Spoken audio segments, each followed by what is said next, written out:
j'ai acheté de la pâte à modeler et aussi un peu de fil de fer. C'est vraiment deux salles, deux ambiances. D'un côté, je suis un gros daron bien adulte avec du fil de fer et de l'autre, j'ai de la pâte à modeler. Ce qu'on va faire aujourd'hui dans cette vidéo, c'est très simple, c'est essayer de reproduire des attractions en version miniature, en version maquette. Pour ça, du coup, je me suis muni de deux outils. En vrai, trois parce que j'ai aussi une pince pour couper le fil de fer. Donc là, ça va être très simple. Je vais essayer d'abord de refaire le tracé d'attraction avec le fil de fer, on va dire de modeler le fil de fer en fonction du parcours, tout ça. Et après, on recouvrira du coup le fil de fer avec de la pâte à modeler, histoire de donner un peu une couleur et une forme à notre rail, alors qui sera très basique, je pense, vraiment juste un rail rond. Premier problème, c'est que j'ai acheté une boîte avec 20 couleurs. C'est pas un gros bloc de pâte à modeler, c'est 20 couleurs différentes. Donc à mon avis, notre coaster sera multicolore. En plus, c'est vraiment des mini pots que j'ai pris, j'ai trop la haine. Regardez-moi ça, c'est tout petit, c'est minuscule. Donc en fait, j'en ai 20 comme ça. On va voir la quantité que ça me fait un seul pot. Bref, j'ai essayé un peu déjà en off avant de faire la vidéo, voir comment ça allait rendre et si c'était vraiment compliqué. Ça l'est, c'est vraiment galère, je sais pas si ça va marcher, je sais pas si je vais réussir. Petit extrait de la fin de la vidéo pour voir si j'ai réussi d'ailleurs au passage. Ah ouais, de Dieu. Waouh, on se calme. Et moi ça, c'est mon rail. Oh, ça me tend par contre, je déteste les travails minutieux où genre faut être... Ça me rend fou ça.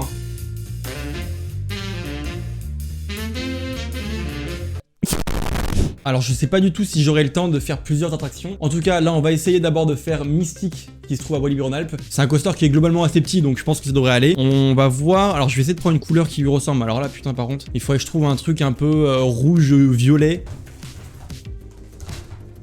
Parfait. Vraiment cette couleur elle est parfaite, je vais prendre elle. À mon avis j'aurais pas du tout assez pour faire tout le parcours, donc je pense que la fin du parcours sera plus la même couleur. Bon par contre j'ai allumé la lumière parce qu'on n'y voyait plus rien. On va faire un trait droit histoire de faire la gare et après on va faire le lift qui est vertical pour Mystique. C'est un lift vertical et la première chute est presque verticale aussi. Donc là c'est simple, ça va pas être trop compliqué non plus normalement. Normalement après aussi j'ai une petite technique pour faire des supports, mais ça on verra vraiment après parce que les supports c'est un truc qui est fastidieux à faire, enfin c'est long parce qu'il y en a plein et me connaissant je vais pouvoir faire un truc qui est très représentatif de Mystique, donc il faut savoir où les placer. Je sais absolument pas quelle taille faire, j'y vais vraiment au pif là pour le coup, hein. J'en ai aucune idée. Et de toute façon les petits défauts comme ça, vous voyez du fil de fer, les petits défauts un peu ondulés, on les verra pas une fois qu'il y aura la pâte à modeler. On a notre lift, est-ce qu'on le voit à la caméra? Oui carrément, si je vous le mets comme ça là. On a notre lift, je vous voyez pas trop je crois en fait, c'est un peu chiant. Je vais d'abord faire tout le parcours je pense au fil de fer. Et ensuite je mettrai la pâte à modeler. Bon, c'est un travail qui est fastidieux, hein. Ça va être très long à mon avis. Hein. Waouh.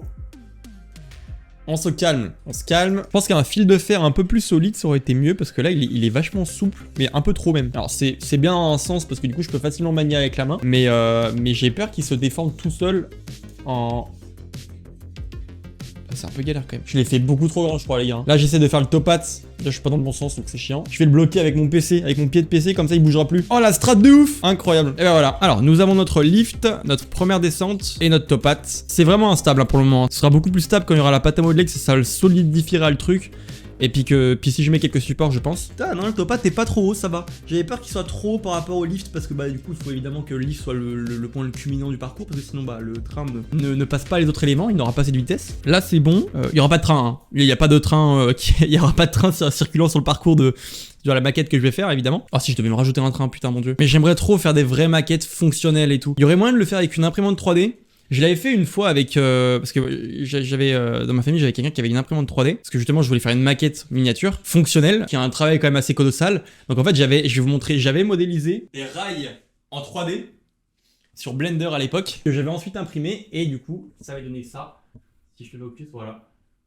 Je sais qu'il y a un compte Insta comme ça, c'est Print 3D je crois, je sais plus, mais qui fait des impressions 3D de coasters, soit de parties de coasters ou alors des coasters entiers, je crois qu'ils ont déjà fait. Et franchement ils font un travail super, enfin je sais pas s'il est tout seul ou s'ils sont plusieurs, hein.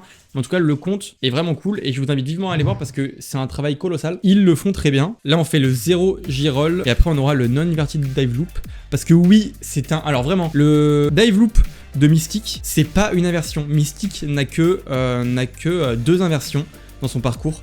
Donc le 0 G-roll et la flèche qui est à l'envers. Parce que en fait, normalement, pour qu'une inversion soit comptée comme telle, il faut que son inclinaison de rail soit en gros supérieure, je crois, à 130 degrés ou un truc comme ça. Un truc dans le genre. Et c'est pas le cas du coup pour le dive loop de Mystique, donc c'est pas une inversion. On dirait, mais ça en est pas une. Vous n'avez normalement pas la tête en bas. C'est pour ça qu'il est un peu étrange, il est spécial, il est pas comme les autres. Et j'avais vu ça sur le site de Gorshower, je crois qu'il y avait une description sur Mystique et il nous disait ça. J'ai 50 mètres hein, de fil de fer. Je pense que normalement il y a de quoi faire. Pour maintenir le tout en place, en fait, je vais coller avec la pâte à modeler sur le bureau. Oh, je suis sûr que ça peut marcher ça, attendez. Ça marche à moitié quand même. Hein. Les gars, regardez-moi ça. Alors, j'ai tout fixé pour le moment avec du scotch sur le bureau, histoire de former un peu le rail, parce que sinon ça part un peu dans tous les sens. On a la gare juste ici. Là. On a le premier lift qui est là, à la verticale. Alors évidemment, faut que je retravaille pas mal de trucs, parce que là, ça se part un peu en couille. On a la première chute qui est là. Après, on a l'autopathe ici, le zéro roll qui est juste là derrière, non inverted die loop qui est juste là. En fait, là, normalement, il y a la table tournante qui est juste là pour ensuite retourner en gare. Et on a la flèche qui va jusque là. La flèche qui est un petit peu trop courte. J'ai coupé le rouleau de fil de fer parce que ça m'embêtait vraiment pour construire. Je m'étais laissé un peu de marge histoire d'avoir assez de taille, mais c'était vraiment tout juste. Ou à la rigueur, au pire, j'en rajouterais un petit peu avec de la pâte à modeler, je collerais tout ça. Enfin, ça peut se régler quoi. Mais en vrai, c'est une sacrée dinguerie là. Hein. Allez, c'est parti, je vais tout recouvrir avec de la pâte à modeler et puis on verra le résultat. Hein. J'ai dû faire un support improvisé. En fait, avec le poids de la pâte à modeler, le fil de fer ne tenait plus. J'ai improvisé une sorte de support provisoire. Ouais. Bah en tout cas, ça marche. Hein, ça tient. Et là, je suis en train de modeler la première chute. Par contre, j'aurais jamais, mais alors vraiment jamais assez de pâte à modeler de la même couleur, enfin de la bonne couleur en tout cas. Là, il me reste ça, pâte à modeler couleur violette. Dernier morceau de couleur violette. J'ai vraiment l'impression de faire de la cuisine quand je modèle la pâte à modeler. Enfin, vraiment, c'est... Alors voilà jusqu'où j'ai pu aller avec cette couleur. Vous voyez que c'est vraiment... La technique, elle est très rudimentaire. Hein. On a le fameux support qui est juste là. J'ai pu aller jusqu'à la moitié du topate. Et c'est pas hyper... Ouais, c'est pas hyper stable. Ça tangue un petit peu quand même. Hein. À mon avis, on va faire qu'un seul. Hein. Après, ça peut être un style de vidéo que je peux refaire. Hein. Ça peut être des épisodes aussi, si ça vous plaît. Mais là, ça me prend énormément de temps. Ça fait déjà... La vidéo dure combien de temps? Voilà, ça fait 1 heure. Je pense que vraiment, avec des supports, tout ça, et en faisant des bonnes finitions, en travaillant correctement le truc, et de la même couleur au passage, je pense qu'il y a vraiment moyen de faire un truc super cool. Regardez-moi ça. Ça, c'est mon rail. Oh, ça me tend. Par contre, je déteste les travails minutieux où genre faut être... Là, ça me rend fou ça. Ça y est, je commence à câbler là. J'essaye de faire des supports depuis tout à l'heure pour maintenir. Je pense qu'on la voit là, cette partie là. Ça me rend dingue parce que ça, en fait, c'est pas assez costaud de la pâte à modeler et le support ne tient pas. Et là, c'est en train de me tendre là. Là, je suis tendu là, ça y est. Alors même en mettant un support vers le zéro roll juste là, même comme ça, ça tient pas des masses. En vrai, ça va. C'est pas non plus horrible. D'ailleurs, si vous voulez une blague, on aura une 3e couleur. Parce que j'ai déjà presque plus de rose. J'ai officiellement fini. C'était bien plus compliqué que ce que je pensais. Alors, on a 4 couleurs différentes. On a déjà notre flèche qui est un peu... elle est un peu bancale. Hein. Bon là, avec le poids de la pâte à modeler, elle subit un peu. En vrai, si je prends un peu de recul... Attendez, je prends du recul. C'est balèze en vrai. Hein. Plutôt bien respecté quand même les proportions et les dimensions. Avec le topate, on a le zéro roll qui est là-bas, le dive loop là-bas, le wave turn et la flèche là. Cet endroit-là, par contre, bon, on va pas en parler.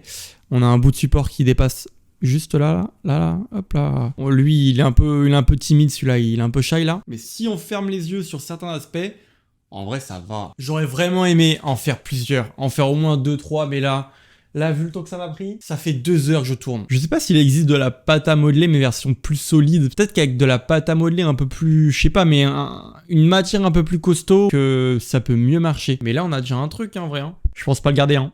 Je le garderai pas, je peux où le mettre. Et là, si je commence à décoller un peu tous les trucs, je pense que ça part dans tous les sens. J'ai un peu peur de décoller là, ce que j'ai mis au sol là. Mais ouais, de ouf. En tout cas, merci d'avoir regardé la vidéo. N'hésitez pas à me dire ce que vous en avez pensé dans les commentaires, à me laisser un like et à vous abonner surtout parce que ça me fait extrêmement plaisir. Et je vous invite à me suivre sur Instagram et TikTok qui sont mes réseaux. Je vous l'affiche en description et sur l'écran. Et en tout cas, moi je vous dis à la prochaine. Salut!